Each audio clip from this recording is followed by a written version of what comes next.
Halo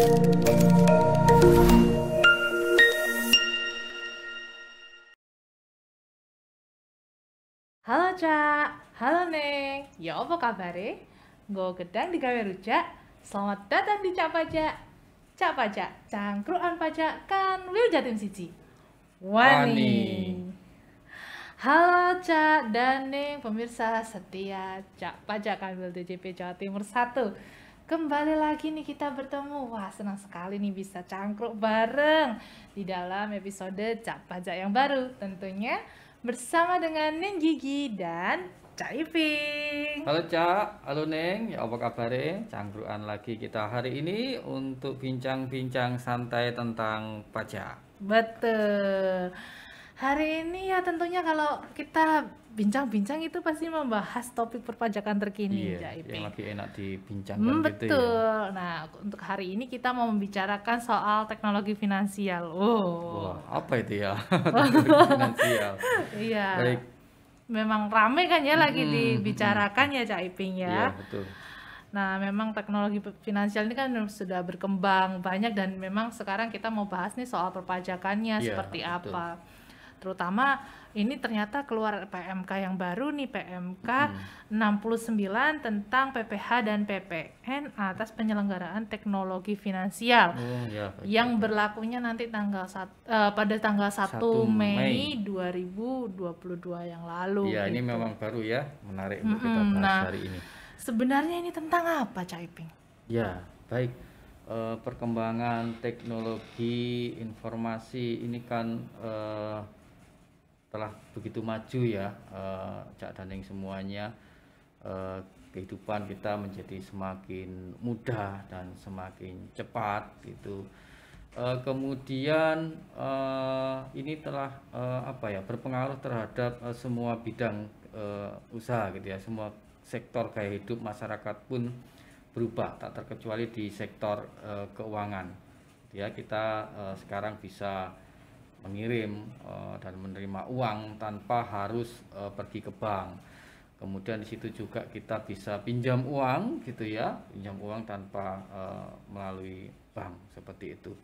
Jadi itu yang dimaksud dengan apa namanya, teknologi finansial. Jadi menurut peraturan OJK ya, fintech lending gitu ya, adalah layanan pinjam meminjam uang dalam mata uang rupiah secara langsung antara kreditur dan debitur berbasis teknologi informasi, atau disebut juga layanan pinjam meminjam uang berbasis teknologi informasi. Oh, Jadi kan pajak ini kan harus mengikuti perkembangan gitu ya, perkembangan dari proses bisnis masyarakat seperti itu. Jadi pajak juga harus bisa melakukan ekstensifikasi, harus bisa apa namanya, menghimpun pajak dari proses bisnis yang baru, sehingga pajak tidak apa namanya berburu di kebun binatang gitu ya. Pajak hanya tidak melakukan pemeriksaan atau pengawasan terhadap WP yang itu saja, saya lagi yang diperiksa seperti itu. Jadi peraturan perpajakan harus selalu berkembang gitu ya, dapat menghimpun pajak dari proses bisnis yang baru, kurang lebih seperti itu, Neng Gigi. memang benar sih ya, saat ini kan teknologi finansial itu berkembang. Iya, Ya, seperti yang disampaikan Cak Iping tadi ya, Cak Daning ya, memang eh saat ini tuh kalau kita mau pinjam uang gitu ya, itu bisa dengan mudah tanpa dengan secara online aja gitu lah iya istilahnya ya, betul. pinjaman-pinjaman online gitu ya. Pinjol ya. Jadi nggak repot lagi gitu, nggak harus Mm-mm. secara fisik datang ke bank kemudian verifikasi dan sebagainya secara fisik. Sekarang semua bisa online. Nah, terkait ini kan tadi soal pinjaman online tadi itu ya, Mm-mm. terkait PMK-nya itu sendiri tadi gimana Ya, sisi betul. perpajakan yang Sisi diatur di PMK perpajakannya ya, Kak Maja. Tentu 69. proses bisnis ini, pesatnya teknologi keuangan ini kan menciptakan transaksi yang baru ya, modifikasi dari jenis transaksi sebelumnya. Kemudian belum ada ketentuan perpajakan yang mengatur secara khusus mengenai pengenaan pajak atas fintech. Itu yang harus menjadi perhatian. Makanya perlu dikeluarkan PMK ini.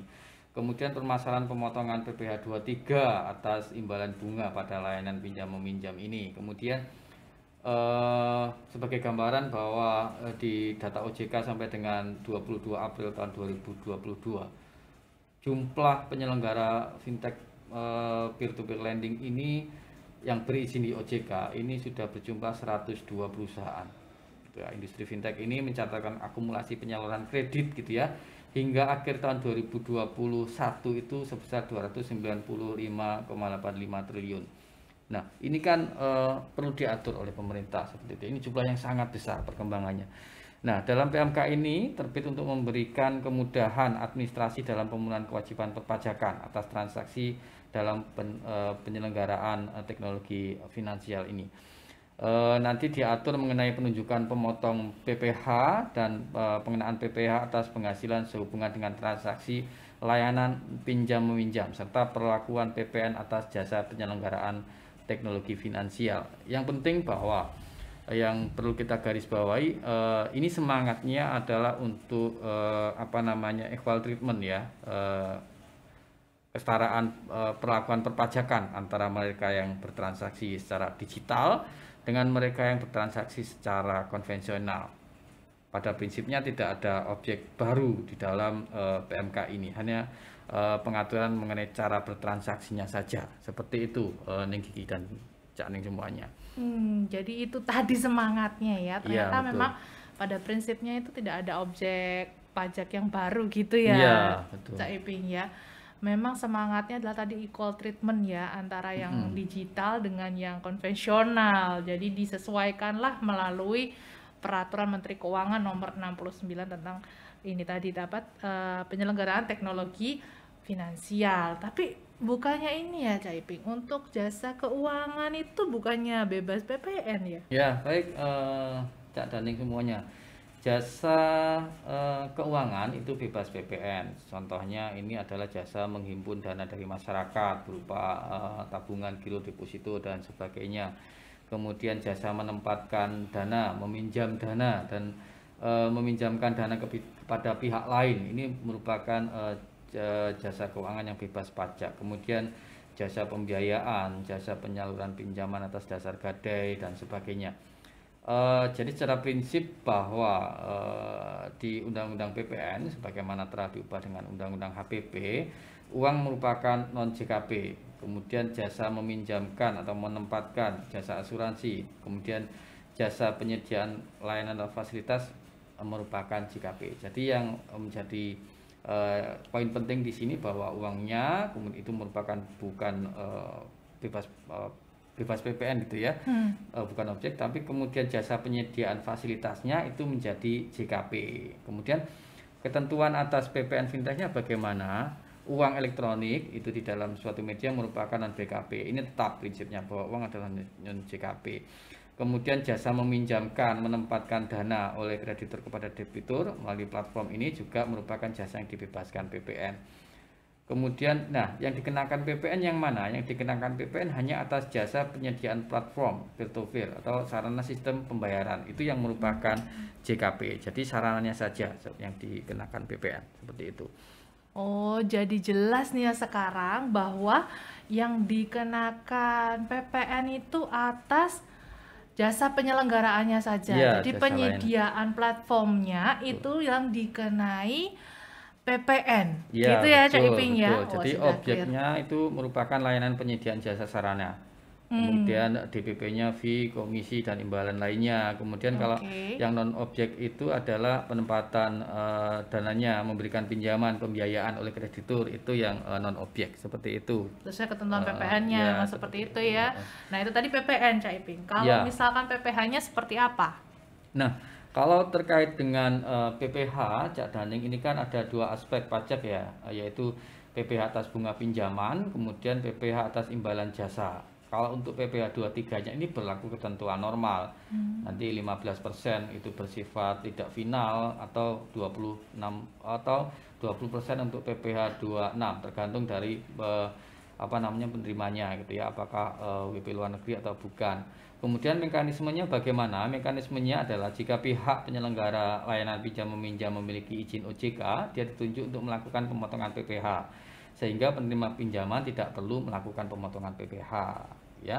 Kalau jasa layanan pinjam meminjam tidak memiliki izin OJK, maka pemotongan dilakukan oleh penerima pinjaman. Kemudian penyelenggaraan layanan pinjam meminjam dapat menerima fee gitu ya, menerima fee atau komisi atau sebagainya gitu ya. Maka atas layanan pinjam meminjam ini termasuk di dalamnya adalah jasa atau di dalamnya selisih lebih nilai bunga pinjaman, itu termasuk di dalamnya kategori itu. Jika pihak yang penyelenggara layanan pinjam meminjam memiliki izin OJK, tidak dilakukan pemotongan PPh, namun penghasilan tersebut wajib dilaporkan dalam SPT tahunan. Jika penyelenggara layanan pinjam meminjam tidak memiliki izin OJK, dilakukan pemotongan oleh pihak yang membayar, tergantung gitu ya, apakah dia nanti bisa PPh 21, PPh 23 atau PPh 26, tergantung dari siapa kita membayarnya, seperti itu, menerima pembayarannya. Jadi memang sebenarnya ya ketentuan PPh-nya ya sama itu ya. ya, Kalau untuk PPh-nya sama gitu ya. Seperti ketentuan umumnya. Imbalan jasa dan bunga itu kan tergantung dia nanti, kalau penerima dalam negeri 23, kalau negeri maka dia 26, seperti itu. Hanya diatur mengenai siapa yang harus melakukan pemotongan PPh. Nah mungkin ini Cak Daning ini masih bingung Cak Iping, masih belum terbayang gitu ya. Baru memang ya seperti itu. Itu seperti apa Cak Iping? Ada contohnya nggak nih soal PPN, PPh yang ini tentang jasa penyelenggaraan jasa finansial ini? Kita beri suatu contoh ya, misalkan PTX ini, TKP ini merupakan sebuah perusahaan jasa penyelenggara teknologi finansial, ya, sebuah platform yang menemukan peminjam dan yang memberi pinjaman tadi. Kemudian ada PTA yang merupakan perusahaan yang menempatkan dana untuk dipinjamkan kepada borrowernya. Atas jasa yang diberikan, PTA membayar fee sebesar 5 juta, tidak termasuk PPN kepada PTX tadi untuk masa Juli 2022. Maka apa saja pajak yang dibayar gitu ya, dipotong gitu ya. PTX melakukan pemungutan PPN 11% kali fee-nya, jadi 11% kali fee tadi 5 juta, maka 550. Kemudian PTA gitu ya membayarkan fee ditambah PPN, jadi 5.550 kepada PTX. Ya, nanti PTX ini wajib menerbitkan faktur pajak dan menyetorkan PPN yang telah dipungut. Ya, normal nanti melaporkan dalam SPT PPN, seperti itu nih Gigi. Sudah jauh lebih jelas ya, karena sekarang sudah dibantu dengan contohnya dari Cak Iping gitu ya. Karena memang suatu hal yang baru gitu ya nih Gigi ya. Jadi memang harus diperjelas dengan menggunakan contoh-contoh ya. Semoga bisa menambah informasi-informasi seputar penyelenggaraan teknologi finansial ini. Wah ya, terima kasih Cak Iping ini sudah memberikan pencerahan dan juga informasi seputar PPN dan PPh atas penyelenggaraan teknologi finansial ya kepada Cak Daning pemirsa Cak Pajak. Nah, Cak Daning tentunya bermanfaat sekali ya tadi materi yang sudah di-share.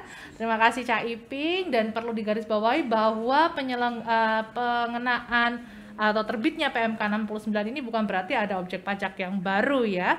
Dan untuk pengenaan PPN atas penyelenggaraan teknologi finansial itu atas penyelenggaraan platformnya saja, sarananya saja, itulah yang dikenai PPN. Dan prinsip equal treatment itu merupakan semangat dari penerapan PMK 69, yaitu tentang PPh dan PPN atas penyelenggaraan teknologi finansial, supaya ada perlakuan setara antara proses bisnis yang digital dengan yang konvensional. Nah, seperti itu kira-kira rangkumannya.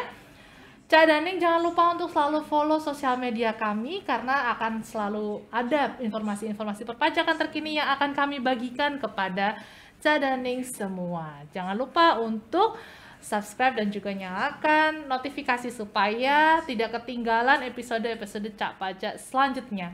Baik, berakhir sudah episode Cak Pajak kita kali ini. Nah, melakukan tunjungan, maafkan daku apabila ada kekurangan. Sampai bertemu pada Cak Pajak selanjutnya. Cak Pajak, cangkruan pajak kan Wiljatim Siji Wani. Sampai jumpa.